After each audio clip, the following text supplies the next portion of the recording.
Et sur AMC Découverte. L'information de la nuit, Annalisa Capellini, c'est l'influenceur conservateur américain Charlie Kirk qui a été tué par balle pendant une réunion publique sur le campus d'université dans l'Utah. La question ce matin, c'est de savoir si c'est un assassinat politique. Donald Trump, lui, est clairement, il va sur cette ligne. Absolument. Charlie Kirk était un martyr de la cause conservatrice. Il est tombé au front dans la bataille pour les valeurs chrétiennes. C'est du moins la réaction du camp conservateur américain cette nuit. Le camp conservateur qui s'indigne après l'assassinat d'une de ses voix les plus puissantes. C'était Charlie Kirk, podcasteur, influenceur, débatteur. Il était d'ailleurs en train de débattre devant les étudiants sur un campus d'une université, vous l'avez dit. Il répondait à une question sur les tueries de masse aux États-Unis quand il a été atteint d'un tir, un seul tir précis au cou, ce qui en effet semble conforter l'hypothèse d'un assassinat ciblé. Il en est mort peu après. Pour l'instant, on n'a pas encore de coupable. Alors, Charlie Kirk, c'est un des premiers MAGA, c'est un allié de Trump du tout début. Absolument. C'est vrai qu'il n'avait pas de poste officiel à la Maison-Blanche dans l'administration Trump,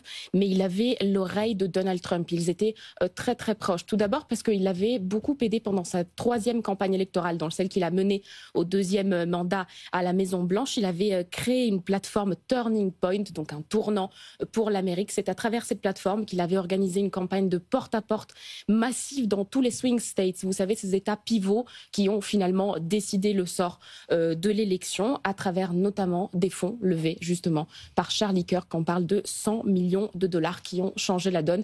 Les républicains l'ont toujours reconnu. Alors son podcast, il avait une influence colossale. Il arrivait à s'adresser surtout aux jeunes. Absolument, personne ne comprenait les jeunes comme il le faisait. C'est ce que nous dit Donald Trump. Et c'est vrai qu'il avait une influence massive. Il avait 7 millions d'abonnés sur Instagram, 7 millions sur TikTok, 4 millions sur YouTube. Et puis son podcast, vous l'avez dit, un podcast quotidien qui était très très régulièrement dans les classements des podcasts les plus écoutés. Et c'est justement ces chiffres-là qui lui ont permis d'avoir une prise réelle sur la jeune génération et donc d'affirmer, de relayer les idées de Donald Trump. Évidemment, une conception très très traditionnelle de la famille, de la masculinité, le combat pour les armes à feu et puis la bataille contre l'IVG qu'il considérait comme l'holocauste de notre époque. Bref, des idées très très conservatrices qui ont su convaincre une certaine partie de l'électorat Gen Z.